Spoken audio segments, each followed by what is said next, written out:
Hi there, Blogging Heads viewers. I'm Daniel Strauss of Woodruff and Strauss, and this is another episode. We're rounding out our two-part series on polling and pollsters, and today I have with me, I'm very excited about this, Jeffrey Blehar, a coordinator, I think is the proper title, but it's a little It's wavering close there. enough. It's close enough.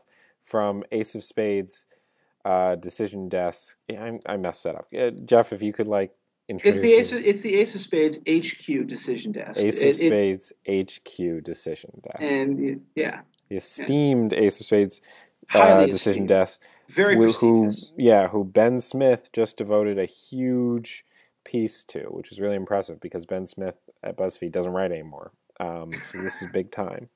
Uh, so Jeff, if you could just spend a minute sort of talking about how you ended up at the Decision Desk, and one of the things is uh, my partner in crime Betsy had David Neer of the Daily Kos on here, who has one of the most, I think, campaign reporters love you guys and his stuff, and they feel Yeah, that we even though love you him guys too. are associated with the right and the left, you guys are very trustworthy and know your stuff when it comes to polling. Um, It's interesting actually. It's not quite a perfect mirror because they do a little different thing than we do. mhm. But we love them, and we have to say that we've gotten so much support from DKE's Daily Kos elections, and we're very grateful to that. But what we do specifically at the Ace of Spades HQ Decision Desk is a little different. What we're involved in, and basically how it all started, if you go read that BuzzFeed article that Ben Smith wrote, what we focus on more than anything else is getting calls correctly and early on election night. We also do a lot of poll tracking and talking about tracing elections in the run up to the elections. And how I got involved with this is actually quite simple. It's almost osmotic. It's one of those things where you just end up getting sort of sucked in against your will.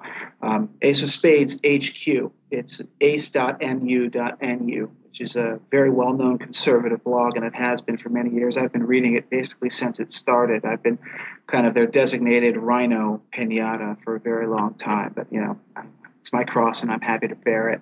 But Brandon Finnegan, who is the man, the mastermind, the genius, the leading one at least, there are a couple of people who are behind it, on Ace of Spades HQDD, he has always been obsessed with polls, and very early on, I think it was basically around the 2012 elections, where he was just very dissatisfied with the way these races were being called. And he said, well, listen, I already know, based on the returns that have come in already, what the actual outcome in these states is going to be. So we started, I think as early as 2012 and 2010. 2012 was pretty depressing for obvious reasons if you're a conservative, to try to set up a forum, set a series of spreadsheets and a website whereby we could actually trace returns as they come in, very much on a granular level. So, for example, just to give you like a random out of the blue example, when we were covering the Mississippi race, the very, very tightly contended runoffs for Thad Cochran versus Chris McDaniel, we drilled down to a county level. We had multiple volunteers who literally on the phone, including me, in a horribly cornball Southern accent, trying to sound friendly to these folks because I'm from Washington, D.C. But like, hi, y'all, could you tell me what your most recent vote tallies are? When you get those county returns, we can understand via projections, via prior elections, we see where the weight of most votes come from. We can project what the final result is going to be. And so we are able to make those calls more quickly than most people. But So for wait, us, it's so how basically did a war you? against the AP. Yeah, so how did you end up doing that though? You just happened to be a reader or participant at Ace of Spades? Well, I've always been kind of very vocally involved with politics and government. I grew up in the Washington, D.C. area. It's kind of sort of born into my blood, for better or worse. Generally think it's for worse. And Brandon, who's online, his Twitter address is ConArtCritic. He and I have always been talking about these things. So when the Decision Desk went online, that first thing I did is I contacted him. I was like, hey, I want to get involved. It's very, very much, as I said, an osmotic thing. I started taking on more and more responsibilities. I'd start floating around. If something wasn't being done, I'd be like, all right, I'm on the phone. I'm going to do it. And I've got a lot of enthusiasm about it, which is actually the biggest thing and the most important thing about it. What we are driven by, what fuels us. are two things. One is a very well-done platform, which you can thank John Ekdahl and Joel Fagan for. Those are the other two guys out of those three who are really important to it. And the volunteers.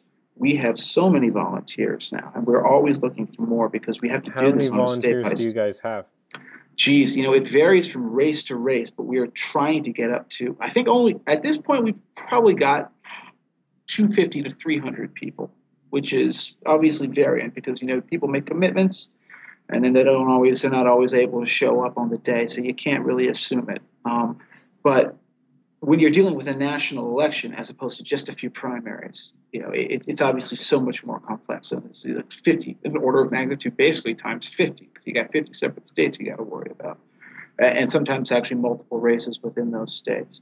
So, I told you I was going to ask you to let me do this. If you go to the website, which is AoSHQDD.com, there's a tab there for volunteers. We very much are interested in bipartisan people. We have folks now come in from the left, from the right. It's all about getting the calls right and getting the calls done without any sort of bias. So let's segue from there into two things I have from this description. On election night, as a reporter, my experience is you generally wait for only a few outlets to call a race, and then you can cite Sure. This person has won or lost. According to NBC.com, Ohio has gone for Obama. It's usually like NBC, sometimes CNN, and almost always the AP. Unless Karl Rove says that Ohio hasn't gone. Right, there are exceptions. Yeah, right.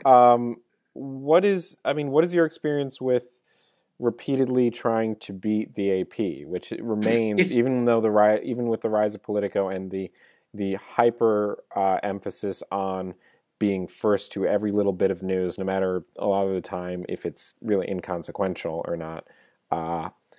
What is your experience with trying to compete with the AP and oftentimes make it by a few seconds? It's actually surprisingly easy, and the margin that we're able to come in ahead of them is, in almost every instance, far more than just a few seconds. So why doesn't the AP do what you guys are doing? Well, there are two reasons, one of which I think is fair to say reflects well upon them, and then one of which I think doesn't reflect well upon them at all. The one reason that does reflect well upon them is sheer propriety. And I think if you read the Ben Smith article on BuzzFeed, that he interviewed, I think, the DC bureau chief of the AP, who said something to this effect, which is that, you don't want to make a call until you're absolutely 100% certain because, the people are owed that sort of responsibility, et cetera, et cetera. I actually don't dismiss that out of hand. I think there is a certain value into it. But on the other hand, I think a lot of it is, and I don't want to be critical about the people who do these jobs. It's not easy. I imagine the AP has people who are literally sitting in a courthouse somewhere in rural New Hampshire trying to get vote tallies. Those people, I raise my glass to them. They earn everything they do and more. But they sit on those results, I think, largely out of, I don't want to say sloth, but maybe there's a reason, there's sort of manufactured drama. I think it's very easy, if you have any sense of how counties within certain states vote, to know how things are going to turn out. So in every given race, you don't have to know what the final tallies are, say with the primaries, which of course we've been handling all this season. You have to know how they voted in the 2010 choose an off-year election, the 2010 primaries. Where did the bulk of the votes come from? Well, if everything in that county is in, you know that no matter what percentage is still remaining out, it's not going to shift the balance if the lead is sufficiently large. Mm-hmm. That's how you are able to make those votes. And we're very proud of the fact that we haven't gotten the calls wrong.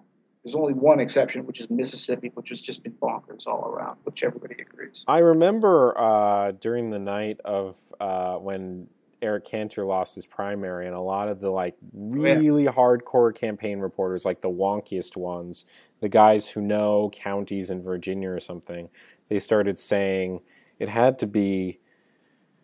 Something's wrong. Well, it was something like 10 minutes ahead of when everyone started calling the race, and they were like, Cantor lost his county, it's over, and something, and that was really remarkable.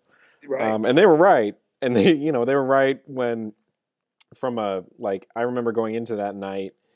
No one really saw it coming, except one of our not only did tipsters. people not see it coming, I had I mentioned this in Blogging Heads before. I had a date which I had to cancel, and I was Because of the really news that crabby broke. about because I had to sit on my couch. And but it turned out okay. We rescheduled. At least some it was stuff. worth it, Well, right? Yeah.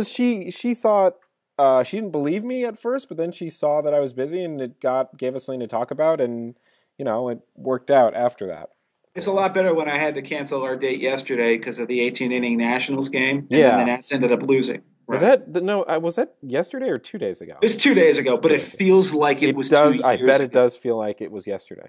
So one of the things that I did want to go over with you from what you said was that, like, I like to say to a lot of my friends and people who are curious about politics in general that, like, within the political reporting world and the world of, like, observing politics and political news, the most vicious and the most cliquey part of that are pollsters and forecasters. Like on Twitter, it's like I cannot. Everyone's competitive. I think campaign reporters tend to be fairly competitive. I think healthcare reporters are actually they look like the funnest clique to be part of. But like the healthcare reporters, yeah, oh yeah, they have all these kinds of like inside jokes and just like they're very nerdy and they respect each other and they got their own thing going on. Yeah. They do. But forecasters and polling experts, they seem like the meanest, angriest. That every once in a while I'll notice like a really big fight on Twitter between two poll guys. Right? You mean you're talking about Nate Silver and Sam Wang, right? I think the biggest, so most that's what I'm thinking of. Well, no, generally, but the most high-profile example recently has been Nate Silver and Sam Wang, which TPM has cataloged some of. Why is that, and why? I mean, why don't you feel that way about the guys at Daily Kos? Okay, well, there's two questions there, and they're both really good ones. I think the first question is, why did these guys fight amongst themselves? I think the reason is that we've gone at this point. We used to be. It's actually hard to remember this. Things move so fast, change happens so fast. Literally, like 6 years ago, 8 years ago, we were in stone knives and bearskins when it came to analyzing polls, polling averages, and understanding how these things worked. Maybe it's fair to go back to say like the first Bush election, 2000, 2002. There were upsets nobody even saw coming. I remember Max Cleland losing in 2002 in Georgia. He was leading supposedly in the polls by something like 4 or 5 points, and then all of a sudden he lost by 6. Nobody had any idea what was going on.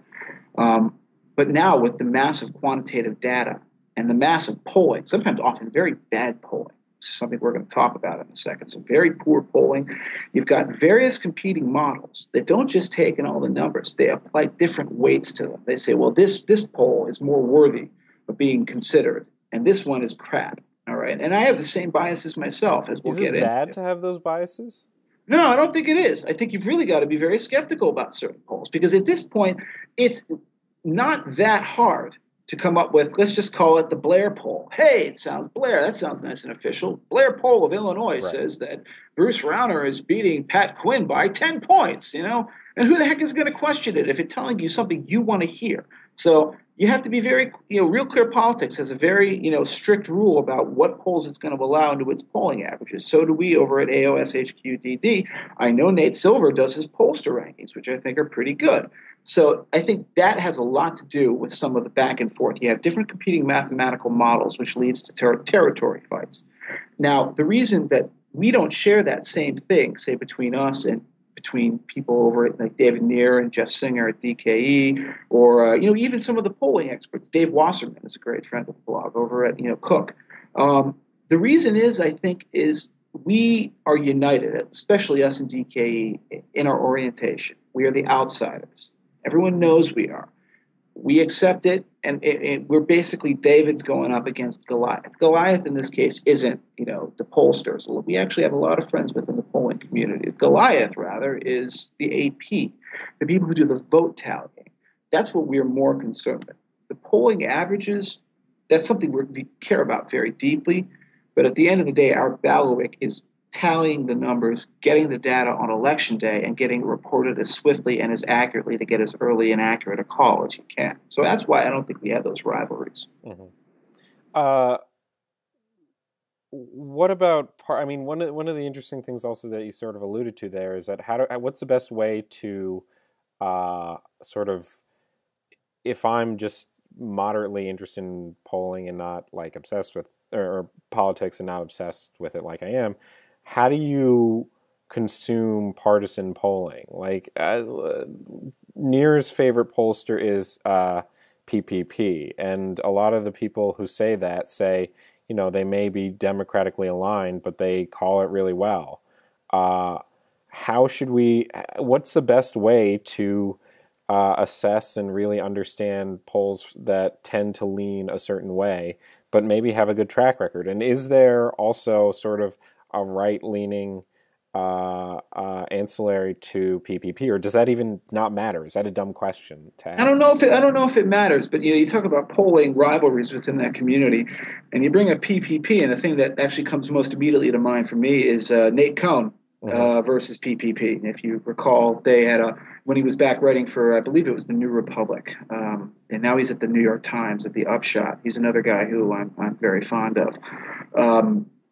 My problem with PPP has nothing to do with their Democratic affiliations. It doesn't even necessarily have to do with the accuracy or the lack thereof of their numbers. They're not bad if you look. But the problem is that PPP, in a lot of ways, and this is Cohn's point, it's a black box.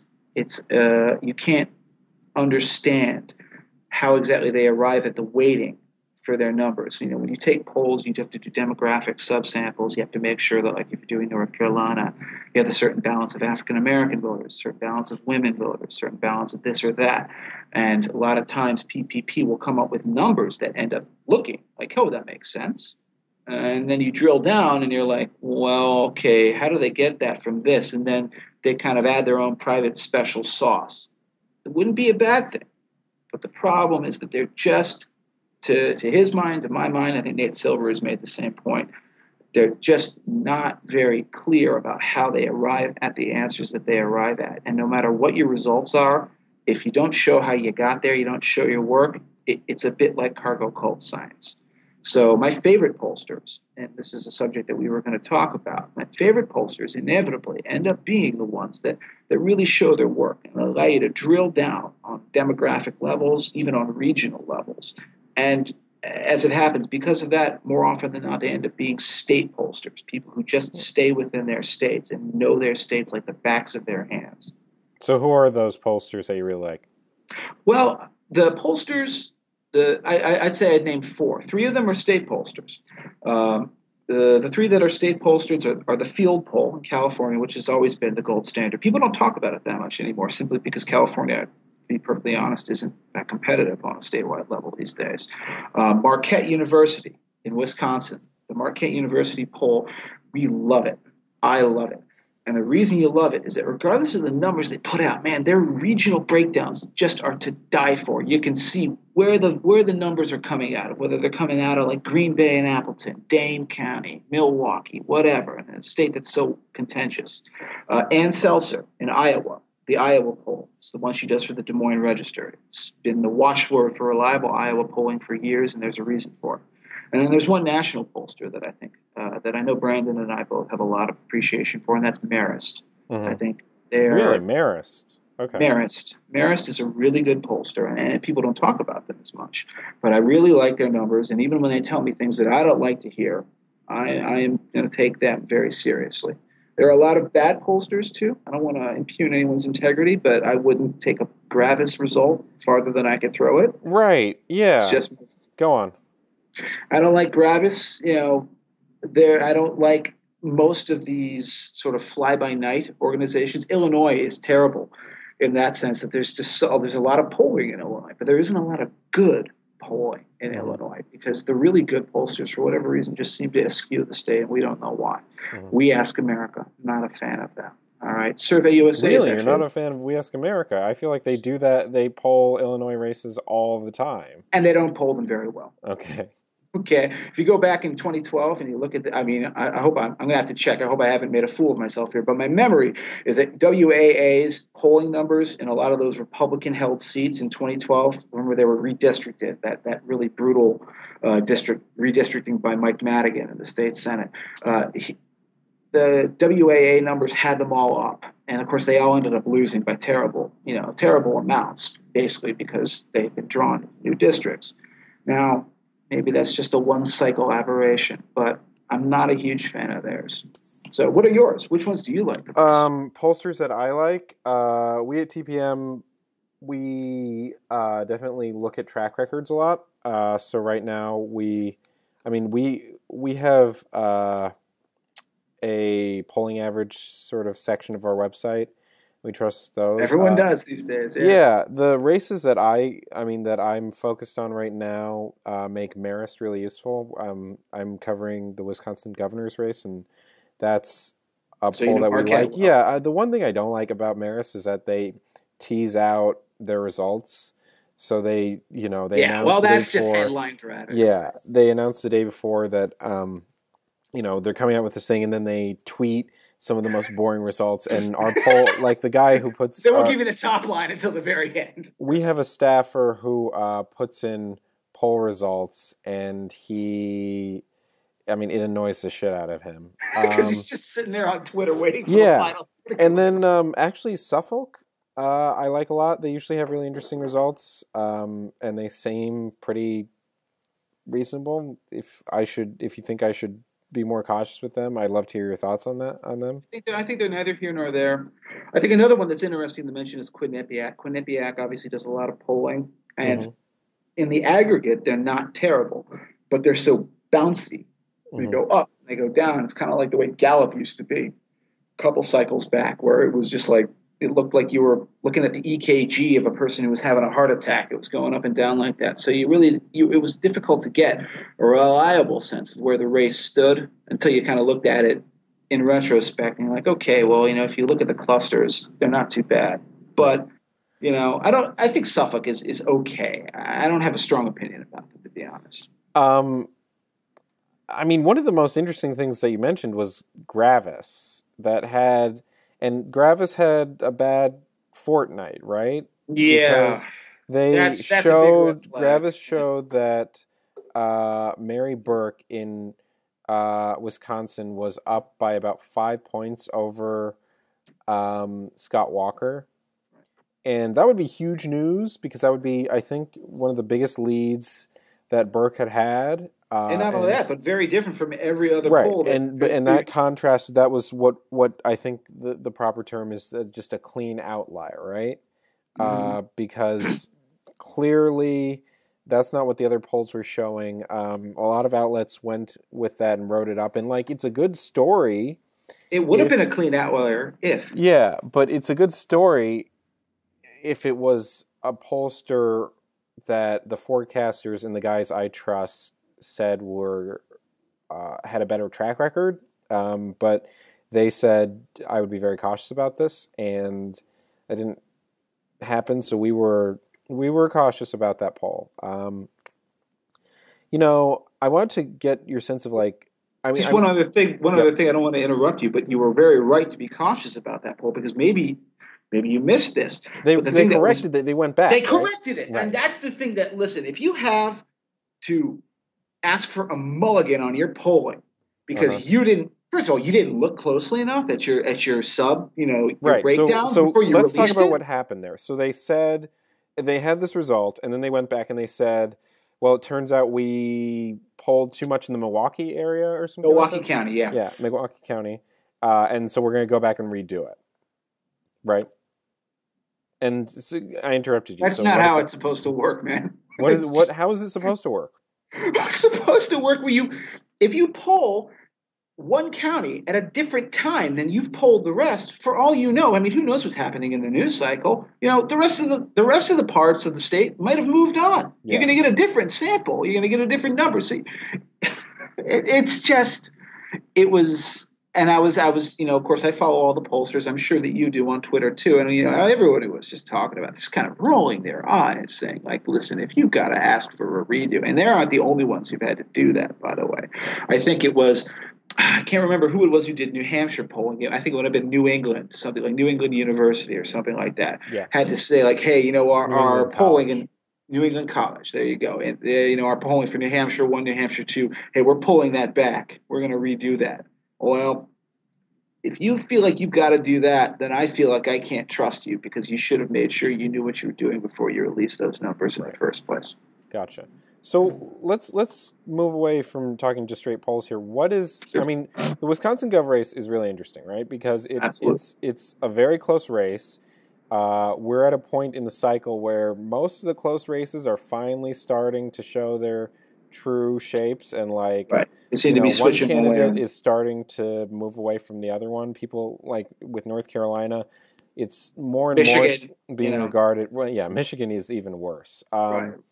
But Wisconsin strikes me as interesting because I still, Mary Burke has consistently been 2 or 3 points down, which is still pretty good, actually, given the profile of Scott Walker, I think, who is a serious a possible presidential candidate, and he is a high profile Republican governor.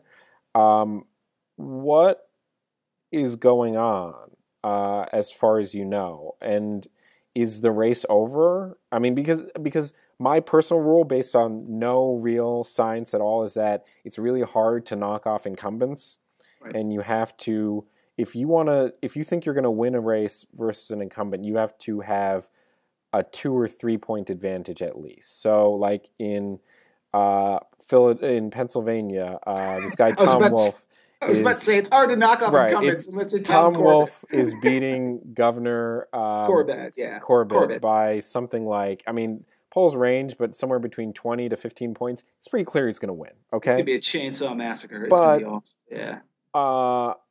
In this race, or something else like, I guess you might say, the Kentucky Senate race, where Allison Lundergan Grimes, our poll tracker, shows her, or did show, it's flipped since most recent poll, but shows her 1 or 2 points behind Mitch McConnell. Right. I take that to mean that that's not where you want to be as a candidate if you're being an incumbent. Sure. Is that true for Wisconsin? Are there factors that are important to pay attention to for that? Well, okay, I'd be interested in hearing your thoughts about this, but Wisconsin, to me, is a very special case. Wisconsin's not like a lot of other states. If you go back to 2008, or not 2008, 2008 was obviously kind of the Obama way, but 2004, 2000, it's a 50-50 state, and I literally mean 50-50. Mm-hmm. The Democrats won those races by I think it was 3,000 votes once. All right. I mean, this is a very evenly divided state. And the reason it's evenly divided is that you have 2 very blue areas in Milwaukee, the city of Milwaukee proper, and then Dane County, which is where Madison, Wisconsin is. And then the rest of the state are varying shades of red, except perhaps for the Northwest, which is the nearest Minneapolis and the Minnesota border, which is kind of a union-tinged kind of purple, sometimes leaning blue, sometimes leaning red. But then you have Waukesha County, which is crucial Waukesha County, as Dave Weigel would say, right?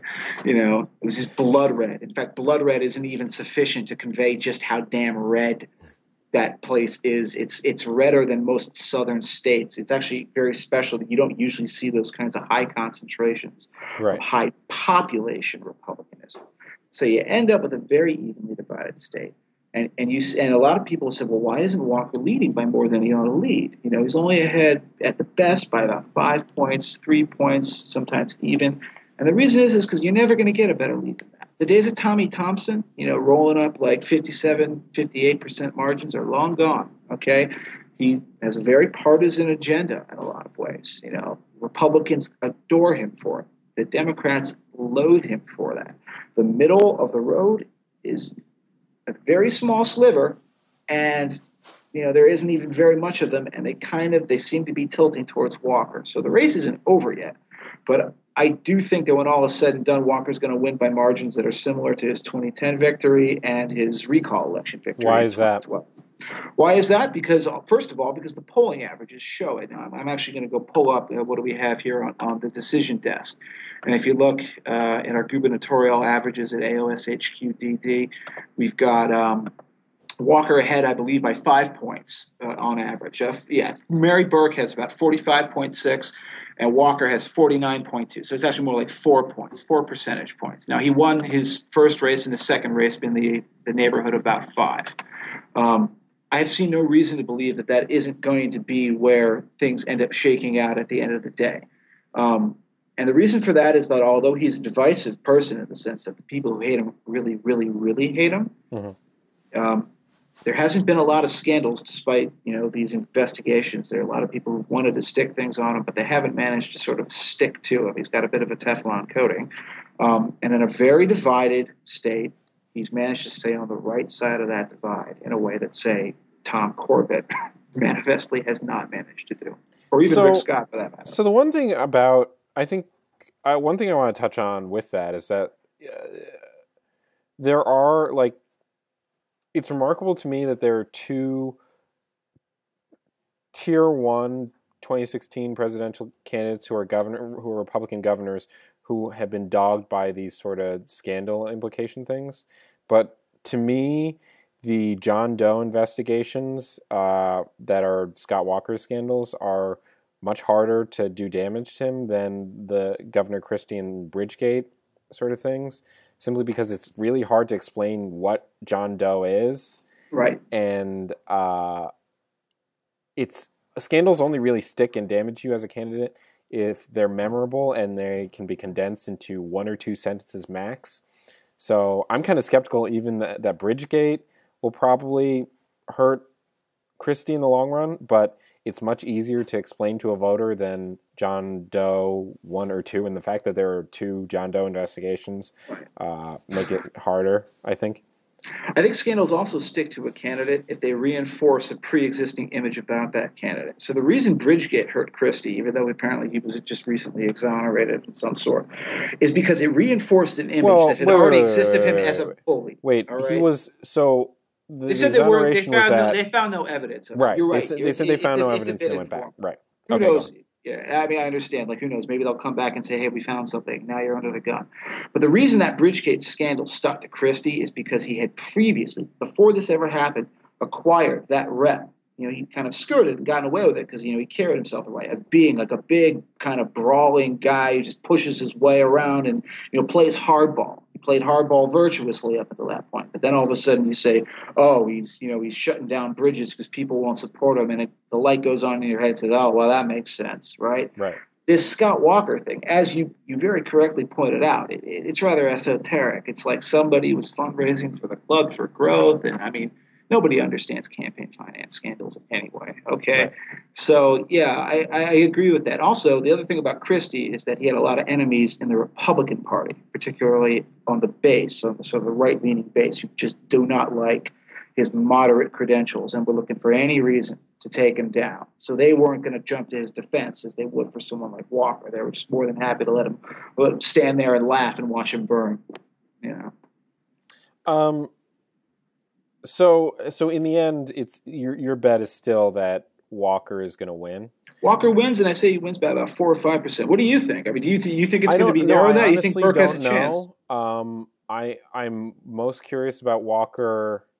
One of the things, the crosstabs in the polls I've seen recently for this race is that Burke, as a Democrat and a woman, unsurprisingly, has an advantage among women voters in the state. Strong one, apparently. Right. Yeah. And so Walker has released a new ad rebuffing Democratic attacks, basically saying, I'm not an extremist on one of the favorite attack styles of Democrats this cycle. I'm not some sort of anti-contraception extremist. I don't want to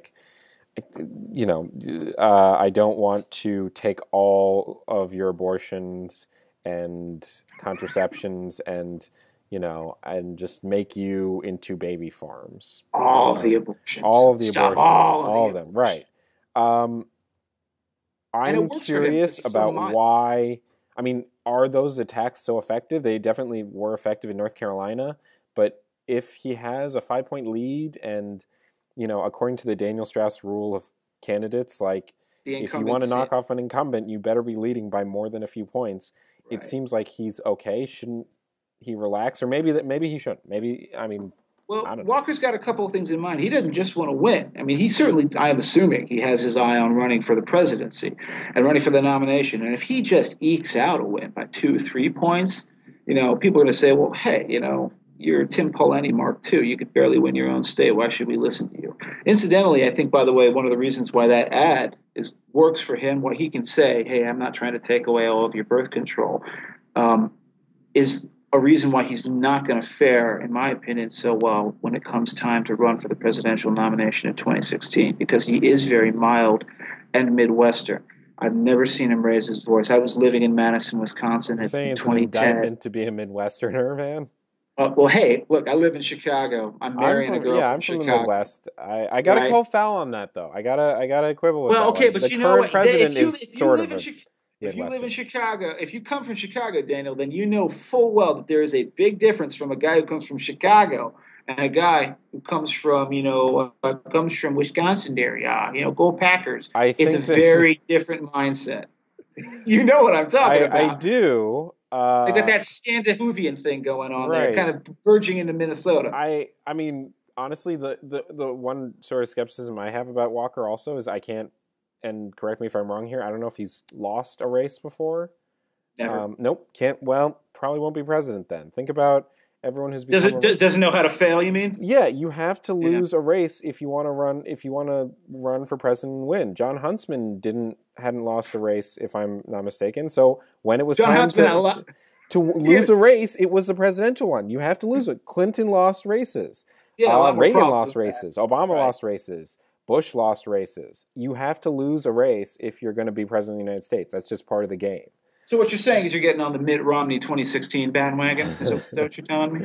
I actually take the reports that he's not totally closing the door more seriously than a lot of people do. I think, partially because I think, like, Politico had a story today about how the primary for 2016 is going to be such a bloodbath because all these guys want it and there's no clear front runner. They're very much factional. They're very much and factions. it's not a bunch of clowns this time either, like the way it was in 2012, where there's only one guy who Right. showed up to the interview wearing a suit. There are going to be some familiar faces again. I think Santorum is going to run again.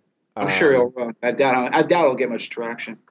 Yeah, I don't. I'm actually really interested to see what kind of campaign he's going to run. If he's going to get a pollster this time, and who he's going to staff his team with. He didn't have a pollster last time. He didn't have a pollster, and the New York Times wrote a story about how the Santorum campaign is running a really lean campaign. Didn't have a pollster, didn't have some staff sort of positions filled that you normally would have and need if you want to run for president and win. One might think, yes. Yeah. So I don't. But I just wonder. I guess I think that's a good point that Walker needs to win big if he wants to win the presidency. And again, you never know, right? Eric Cantor will tell you, you never know.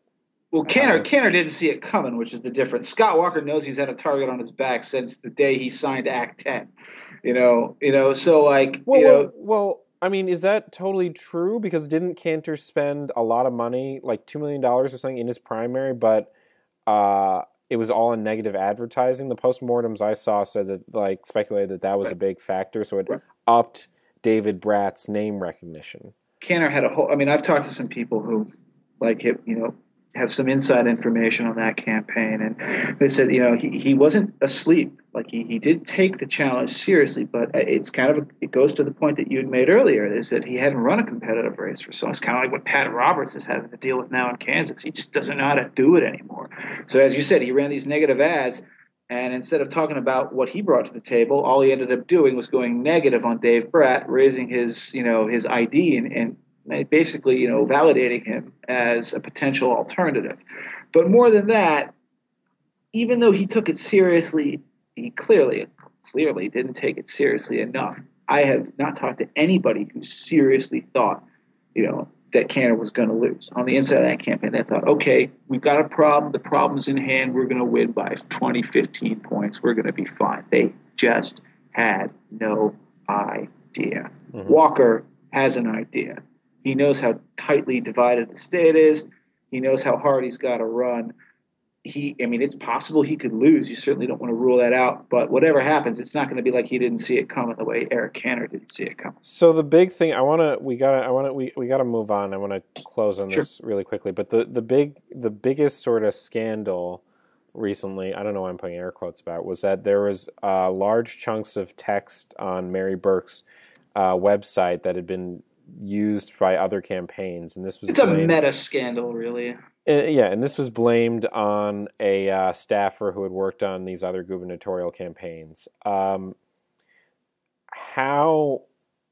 I mean, and the I think it was a Marquette poll after that. It was the first major poll, and it showed basically a close race with Walker slightly ahead. So it looks like that didn't really hurt Burke. Right. Is that your read too? Is I don't that think. is that a read on like how effective plagiarism can be in in races that aren't super high profile? It certainly didn't help her. We can at least say that much. This is Andrew Kaczynski's scoop over at BuzzFeed, and it was, I have to say, certainly as somebody who prefers Walker to Burke, it was pretty entertaining. But I agree with you. As I said, I called it a meta scandal. Mm-hmm. It's one of those things that is more notable for the amount of coverage that it generates online than the amount of kind of purchase that it gains within the minds of the voters. Mm-hmm. I think the kinds of people who care deeply about that sort of thing were already committed. Mm-hmm. So to that extent, it may motivate them a little bit more, may juice them up a bit more, which has a certain value. But the undecided voters, they're probably not going to make their opinion based on whether Mary Burke, plagiarized a bunch of block of text. Now, the counter argument to that is that she had, as part of her appeal, I'm a businesswoman. I went to Harvard Business School. I've got this business plan to turn Wisconsin around. First was her business plan. It was like a central pillar of her policy proposals. And that makes it a little more damaging than you see the same scandal. And it's been Kaczynski digging them up, I think, in most of these races. I think it happened to Monica Webby over in Oregon, which is not really a race. It happened in Connecticut, in the governor's race there, which is a real race. Mm-hmm. And in those cases, it's very much just kind of like, a drop in a rainstorm. It doesn't really make much difference. It might have more of an effect in sort of solidifying, hardening the lines and hardening the division between people who might have been leaning and like, oh, and geez, I didn't like her that much anyways, and now she plagiarized her plan. But no one's switching over this. This isn't like finding you killed a person or something like that. Gotcha. Speaking of scandals and other things, let's pivot very briefly to the Kentucky Senate race, where a recent poll sort of committed the cardinal sin, and it was a pretty sort of decent pollster, which had Allison Lundergan Grimes leading Mitch McConnell. Now, this is one pollster, and like the Gravis poll, it kind of went against the grain of all the other recent polls that showed McConnell ahead. What's the important takeaway from that, in your opinion? And this poll, I mean, it's a good pollster. Survey USA. It's the Bluegrass poll, but it's conducted by Survey USA, and they are a good pollster. So you don't want to just dismiss it out of hand, saying they're like it's different from Gravis, because I'll dismiss any good result or a bad result from them at this point, saying, well, you got to prove it first, because what I've seen of you, I'm not impressed. Mm-hmm. Survey USA, I'll listen to what they say. Mm-hmm. Okay, but you got to look at the numbers, which, of course, as you pointed out, are really rather different. Mm-hmm. From the polling averages we've seen thus far. And as actually you mentioned a little bit earlier on, you talked about, hey, if you're going to beat an incumbent, especially in a governor's race, it might be a little different, as we'll talk about when we get to, some races down the line. But, in a Senate race, which is nationalized, which will follow, for the most part, national trends, at least as they contour onto the layout of a particular state, you damn well better be leading by a certain margin, especially if you're in Kentucky. Nobody loves Mitch McConnell in Kentucky, but they're going to go with the bastard that they know over somebody who they don't know. Yeah, that's what Democrats like to say, that the real reason that there's hope is because Mitch McConnell's really unpopular in the state. But it's not going to. Yeah, Mitch McConnell's been unpopular in the state since 1998, and he's always won by similar margins. Right.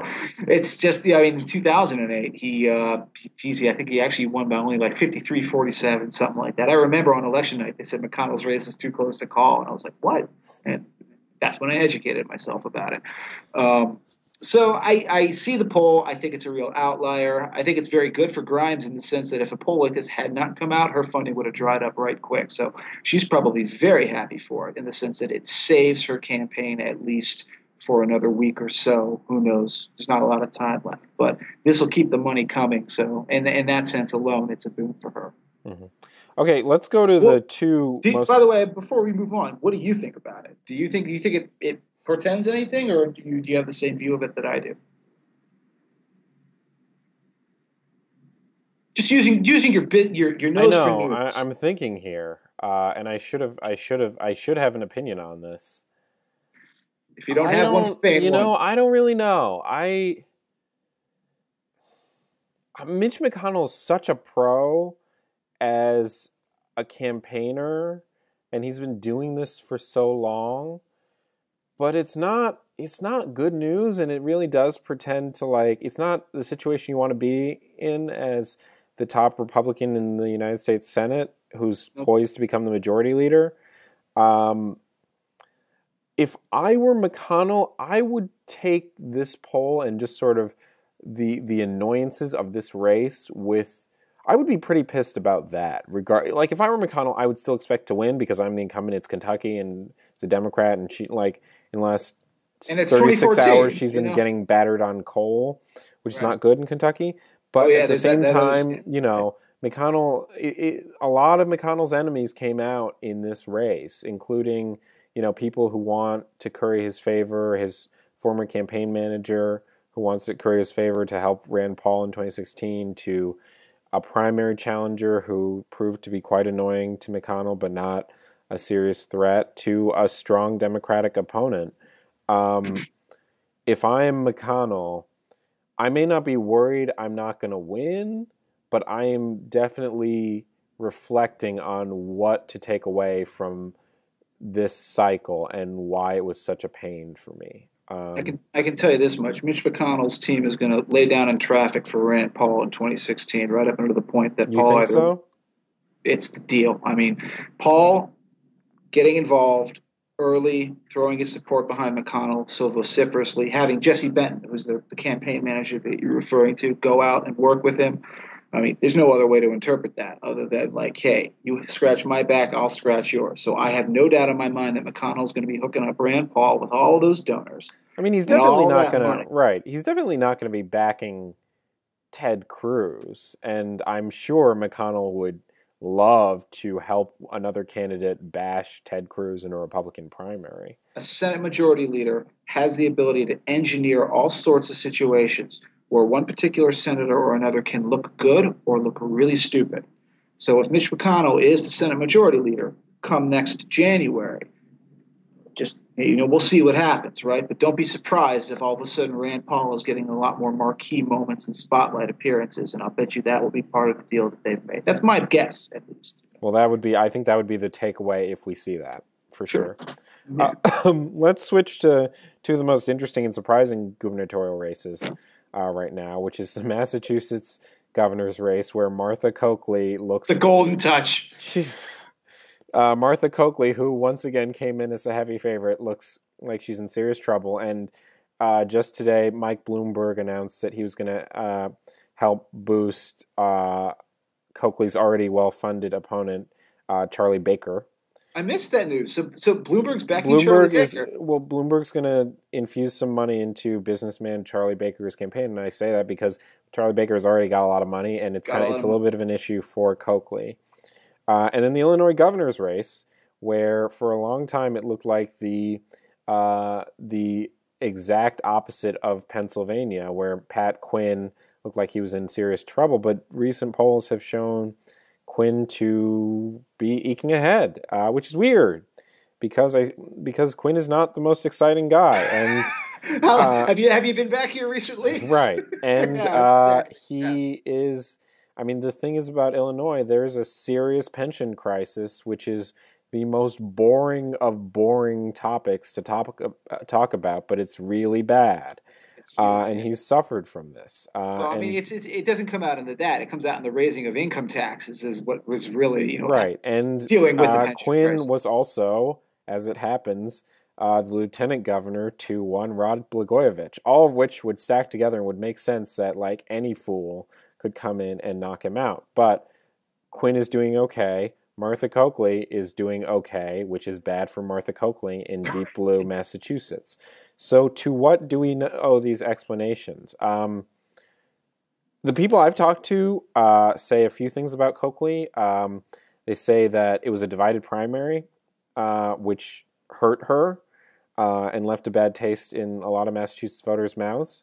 And the other thing that Democrats grumble to me about Charlie Baker is that he's the most moderate of Republican candidates. Like he is in a sense, he is sort of like another Mitt Romney figure in that he's moderate on all the issues you would need to be a serious threat as a Republican in Massachusetts.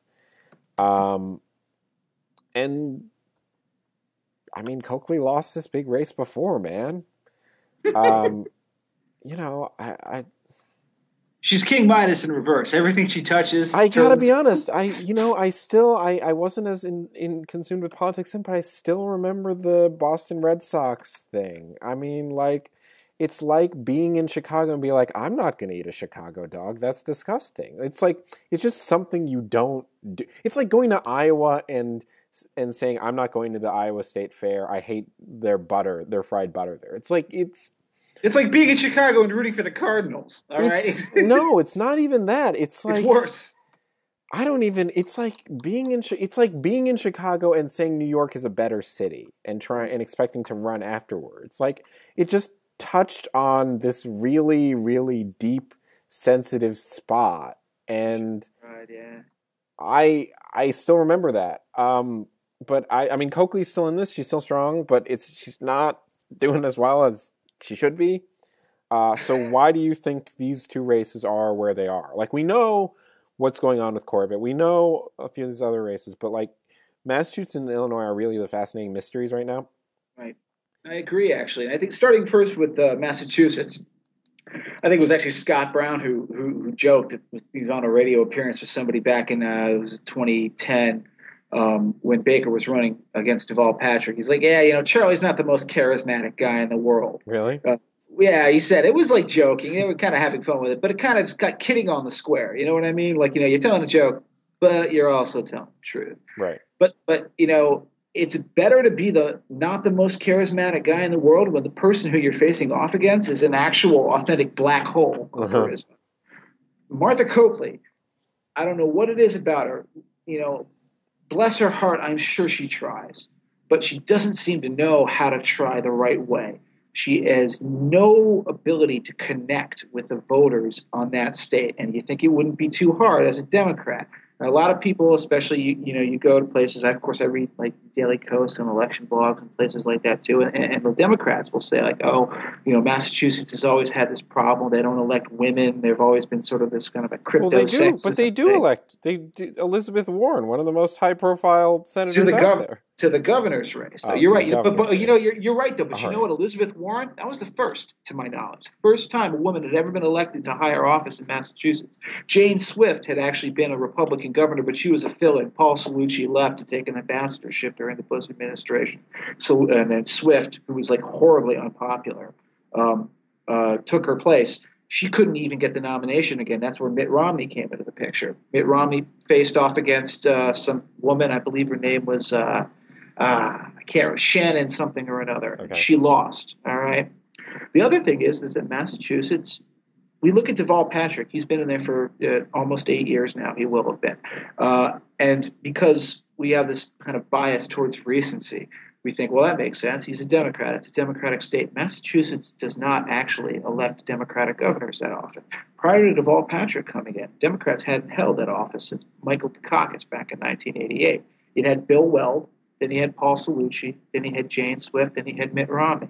They like Republicans who are moderate for the simple reason that they know full well that everything else in that state is going to be controlled by Democrats. So someone, provided they're not too crazy, mind you, has to slam the brakes on the legislature. That's why Republicans are capable of winning in a lot of these New England states like Connecticut. Like until recently, Vermont and Rhode Island were also competitive. They aren't, I don't think, anymore. But that I think is playing very heavily in Baker's favor. As for Coakley, you don't want to. It's like talking about baseball. In baseball, there's a lot of superstition. There's a lot of like, oh, people choke. Oh, they're clutch hitters. And sabermetricians will say, well, that's nonsense. You just got to look at the numbers. But I simply cannot shake the feeling that, as I said, Martha Coakley just has the cack-handed touch. She just seems to have this incredible ability, like the Yankees in 2004 in the ALCS, to choke 4 straight games away when they should win. And who knows why? Now, if you actually had to ask me, what do I think will happen? I'm looking at the numbers in the race. Baker's up by only like a 0.5%. I still think he's gonna. Yeah, I think Coakley will probably edge it out, but I wouldn't bet much money on it. Now, moving to Illinois, and I'll be a little briefer about this.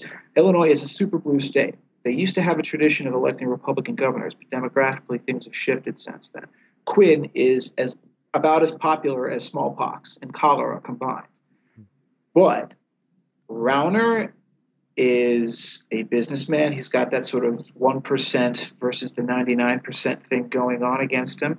I don't know if he's been that effective in doing get out the vote in Chicago. In order to win in this state, in the state of Illinois, you've got to you want to get at least 20% of the vote out of the city, which sounds like a really small number, but it's actually, if you can get 20% of the Chicago vote, you win, because you're going to take the collar counties as a Republican. You're going to go downstate. You're going to roll up huge margins there, but Chicago is immense, and it will crush you if you don't do well there. I don't think he's done a good job there.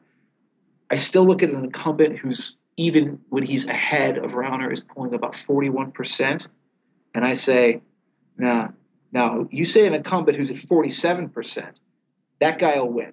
An incumbent at 41%, that's Pat Roberts territory to me, and I still think that Rauner is going to win at the end of the day because really? he has the right profile.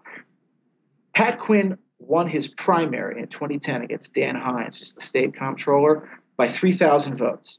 He won the election in November against a downstate religious conservative candidate, a guy named Bill Brady. He only won that through 30,000 votes. It's less than 1%. Okay, he has not gotten any more popular since 2010.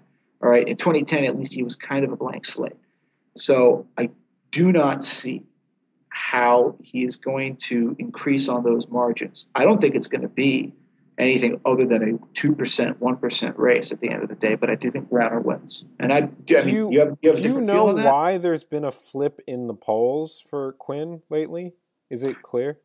I've been perplexed by it. I won't even lie to you. I wish I had a good answer. I don't know. I mean, the answer people usually give is as you become more engaged, undecideds come off the ledge. Well, what are undecideds in Illinois? But the engagement thing usually is it's like a 5% spread, right? It's usually not as big a shift as it's been from one candidate to another in the governor's race, right?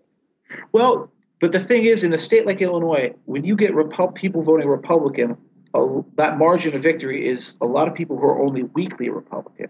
Mark Kirk won not because people wanted to send a Republican to Senate in Illinois. He won because Alexei Giannoulias was like a corrupt banker, okay? And people were just like, Rod Blagojevich just happened. We can't do this again. It took that to let him win, even in a really huge wave election. And remember, as Kirk won, Brady lost the governor's race, which just tells you how perfect the circumstances have to be in order for it to happen. So I think what you see is some of those weak Republican people kind of vacillating and going back and forth. I still think at the end of the day, Rauner is going to win, but I never thought it would be more than by 2 or 3%. And I think it'll be less than that at this point. Mm-hmm. All right, we gotta move along. We've got 2 more topics we wanted to talk about. Sure. You want to talk about the Colorado governor's race? Just briefly, yeah. I think it's really interesting. John Hickenlooper, who used to be... I mean, one of the interesting things in the last 2 years, we've seen a culling of would-be vice presidential candidates, which is John Hickenlooper in Colorado and Jay Nixon in Missouri, who I think is done now because of his handling of the Ferguson thing, which is a uniquely bad situation for him. It's very clear that no one would ask him to be their running mate. It's a meteor strike thing. Right. And Hickenlooper, there was a good Ryan Lizza profile of Hickenlooper in the New Yorker, which basically portrayed him as furiously moderate to a point that it's a fault. And Colorado's kind of a weird state because that's the sort of understandable play. I mean, that's the cautious and safe play, but I guess to be a successful candidate there, you have to pick a side and hope Coloradans stick with it. But right now, he is facing Tom Tancredo. No, not at all. No, not he's facing Bob Bupre. Yeah, Bob Bupre. Oh, God. Ugh. If he was facing Tom Tancredo, he'd be walking to re-election. Right, so Bob Bupre. And I remember early Democratic attacks on this guy. But what did you want to say on this race? Okay, well, the interesting thing about this race, and it kind of goes hand in hand with the Colorado Senate race, these were supposed to be walkovers for the Democrats. This is kind of like right up there with Iowa in terms of races that at the beginning of the cycle, people just assumed, yeah, they're going to take them. It's not really going to be competitive, and they fumbled it away. And the interesting thing is that I think Hickenlooper's problems are actually driving a lot of the problems for Mark Udall in the Senate in Colorado. Really? I think Udall, for most people in that state, is basically a cipher. He's just the generic Democrat. He's neither good nor bad. He hasn't had much of a record. He seems fairly inoffensive. Hickenlooper, and it's funny, I do take issue with that profile that Ryan Lizza wrote. Of course, Ryan Lizza has his own sort of partisan sympathies. He's a really great writer. But I don't think Hickenlooper is that moderate at all. He's very moderate in his tone. He seems like a very decent human being, actually. Well, the Lizza profile said he was pretty aggressive on gun control, and that's that's the thing. That's a huge deal in Colorado. And it's not just the gun control. The gun control obviously is one of the big issues, okay, because they actually had 2 state senators who were turned out of office over this a couple of months back, and a third one was going to be Hudak, and I can't remember there were 3. Evie Hudak was the one who was going to be recalled, right? And then there were. Right, and she was the one who resigned rather than face an election. Right, and then the 2 others, including one of the Democratic leaders in the state legislature. He was their Senate Majority Leader, right. I believe. Right, yeah. Which is like a big deal, Yeah. And and these districts, the Majority Leader was in a very evenly divided district, but the other one was in a very Democratic district. Very Democratic. I remember covering that. It was a lot of fun to write, but I remember we paid attention to those. I mean, the crazy thing was the woman who replaced him turned out to be slightly more liberal in some ways than him. So, but it happened. But the party is what matters when it comes to controlling the houses of the legislature. So, the issue with Hickenlooper is twofold. In some ways, he's indecisive. He seems like he vacillates. He doesn't want to make tough decisions. He said as much. In fact, he said as much about gun control. He was being interviewed with some sheriffs, and he said, hey, if I had known this was going to happen, I wouldn't have let it happen. I didn't think it would even pass the legislature, which is not a good look for him because it just kind of is it reminds me of what George W. Bush did when he signed campaign finance reform. Basically, the word got out. It was I expect the Supreme Court to overturn this. And then they didn't overturn it. So, you own it when you sign it. Right. Okay? So on the one hand, he does that. And on the other hand, another thing that's becoming a big problem for him is the death penalty.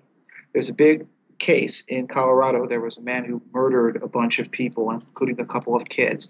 And he's on death row, and he's about to go, go to the gas chamber. And I think Hickenlooper not only gave him a temporary stay of execution, but he said, listen, if I'm not reelected, I'm going to pardon him. Or not pardon, I'm going to give him a permanent clemency. I'm going to say, there's no death penalty.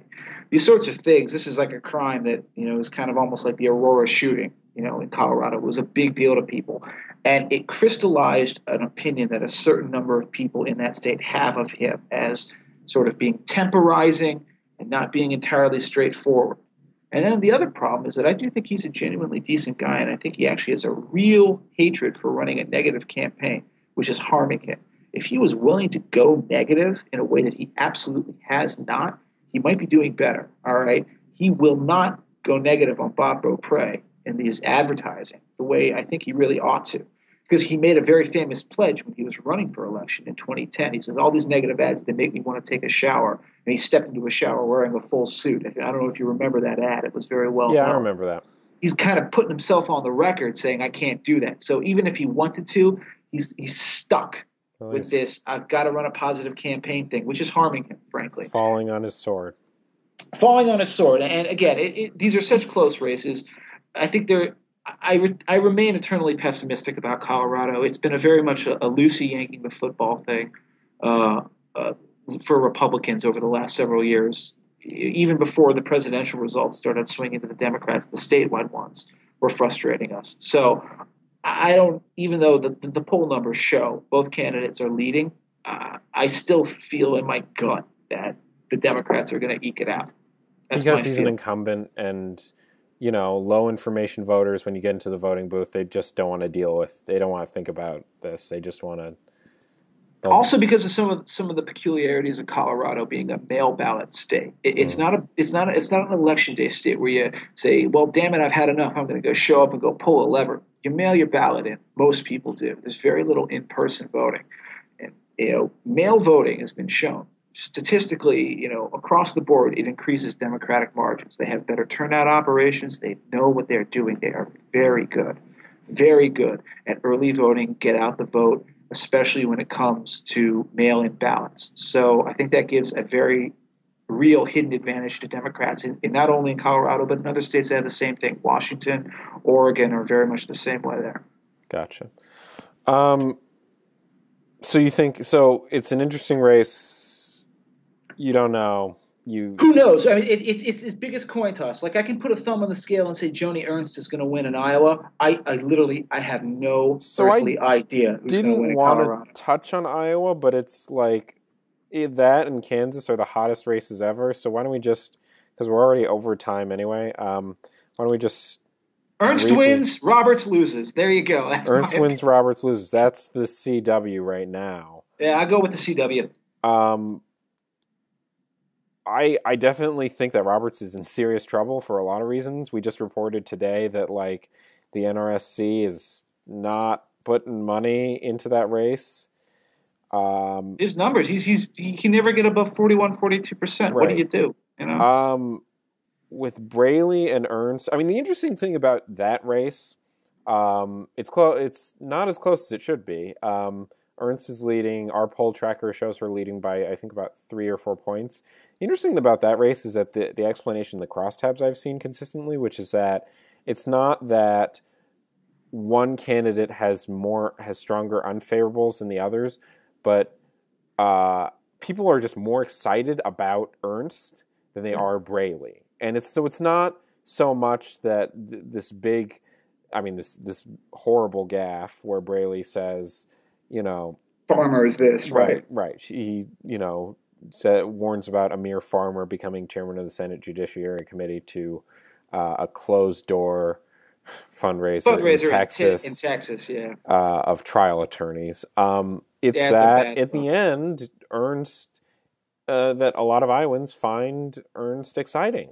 All you had to do was watch the debate that they had the other day to understand what's going on there. You don't even have to have the sound up. It's just the way that they carry themselves. Ernst has a very, in a lot of ways, she's kind of unlike Sarah Palin. Palin had that kind of like Q factor that was very like, whoa, in your face.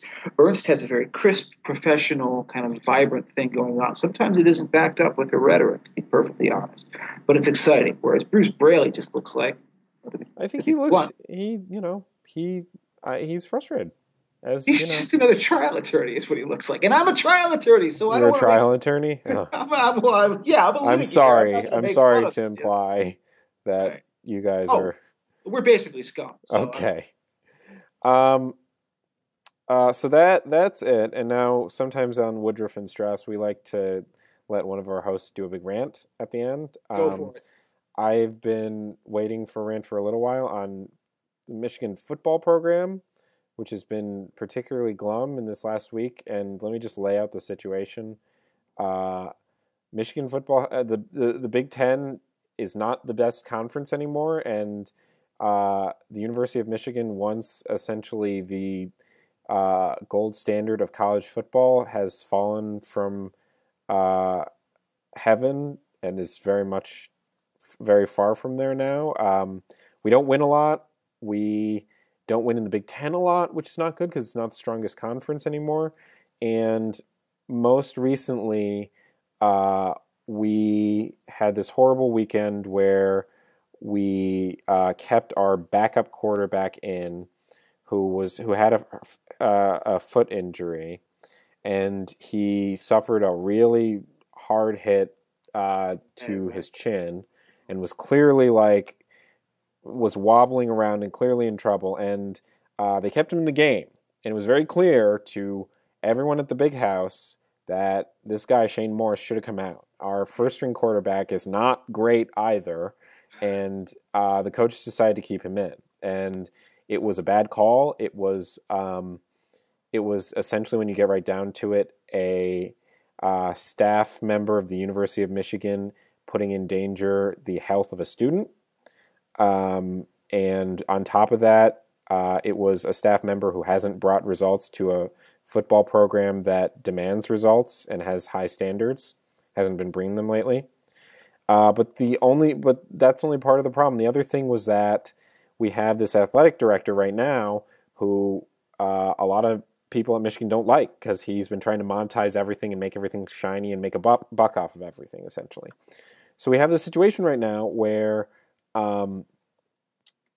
we need that a lot of Michigan people, and I saw a report in the local Detroit press that there was near 1,000 people in our quad area at a rally calling for the athletic director and the head coach, Brady Hoke, to go. But it's unclear if that's going to happen, because we have a new president of the university who comes from Brown and Berkeley, and he doesn't know very much about football, and it would be a tough situation for a seasoned president who knows how to handle a high-profile, really august program. So it's not really clear what's going to happen, and that's where we're at. And I get questions from friends a lot of the time about what's going to happen to Michigan football and this famous sort of head incident that I referred to. I honestly don't know. I think the program might be done for a long time, which is really sad. How far in the past are Michigan's glory days as a football powerhouse?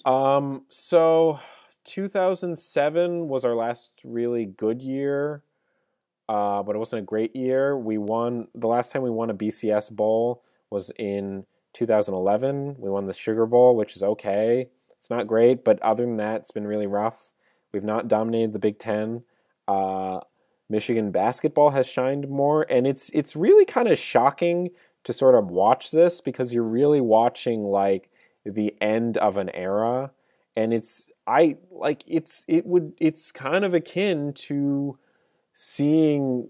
I mean, it's kind of like the questions that people were asking Republicans right around the time Obama was elected, won, which right. is like, where is the party going, and all this stuff. And I don't really know where the program or the university is going. Is this going to be a university that's going to just focus far more on its academics, or is it going to still be a school that prides itself for its football program? And the thing is about that, I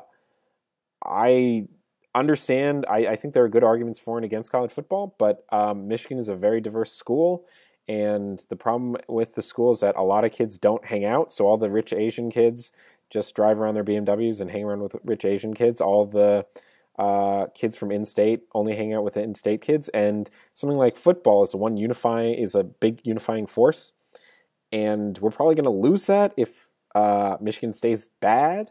So it would just mount on a number of problems that hurt the university, including like sinfully overpriced tuition for a school that was founded for being like, I think the founders... A state school. Well, right. The founders of the university said the idea was to have an uncommon education for the common man. And I think that there is a real danger at this point of that. And that is partially linked to the football program. Well, I mean, you're lucky at least. When did you graduate from Michigan? What year? 2010. 2010. Well, you had at least had some form of unifying force. I went to Johns Hopkins University for undergrad. We had nothing to do. We just all got miserable together. Was that when, I mean, Johns Hopkins, whenever I think of Johns Hopkins, I think, lacrosse is awesome there, right? It's one of the big four schools that just like own it with lacrosse every time. Right. But it's a subculture. Meanwhile, everyone else is busy trying to be a biomedical engineer or going into international relations. Me, I was a history major because I didn't want to take economics classes. I was a history major too. There you go. It's a good major, very prestigious. I approve. But It's a shame. My brother went to Maryland, and we were always big basketball fans, and so yeah, grew up with the Maryland of Gary Williams, and watching it just sort of, those last years that he was the head of the basketball team were kind of painful, where it was just got ugly and kind of tailed away, and now you got Mark Turgeon, and who knows what's going to happen. But I think Maryland's actually a good example. And yeah, besides it's the fact just that kind of an echo, right? Yeah. Because they were this huge. Their basketball was their thing, and they recently joined the Big Ten, and that should be the sell for it. But they're not very good, and they haven't made March Madness the past few years. Michigan has actually done really well in March Madness, and Maryland has not, which is weird. What happens to a university when they lose their marquee program? They either have to pour money into it. I mean, the thing is, Maryland, the money for sports, I know, has been a huge political football. For it's a huge part of the reason that people were fighting. A lot of internecine fighting in the state system. The amount of money that went into the sports program, it was the other departments, particularly the university president, had a big problem with it. I don't know what it's like in Michigan. I know that there's a lot more money, I presume, riding on the reputation of Michigan football because it's so old than there would be for anything else. So you've got to think that they're willing to spend until they can repair it if they know how to spend smartly. And that's the big problem because, you look at any number of sports. Look at the Washington Redskins. You can pour a lot of money into a problem, and it just doesn't ever get any better. Well, the big problem is their name, right? It's not... it's funny about the Redskins. I'm split three ways. On the one hand, I had noticed that, hey, Redskins, that's kind of insulting. Long ago, before it became an issue. On the other hand, I'm kind of skeptical and a little bit wary of the sort of AstroTurf shake and bake campaign.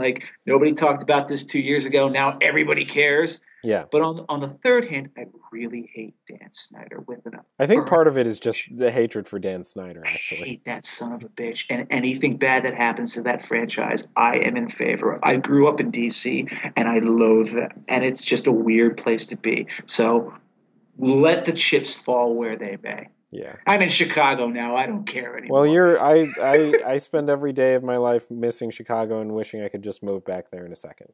It's a beautiful. That's why I came out here. Best big city in the country. It is the greatest city on earth. I think that statement is a good place to end it. Great. Yeah, I agree. Jeffrey Blehar, thanks, Blair. Thanks so much for coming on. I hope we have you on again. It's been a pleasure. I would love to do it. Thank you, Daniel. This has been great. Yep. Have a good one. All right. You too, my friend.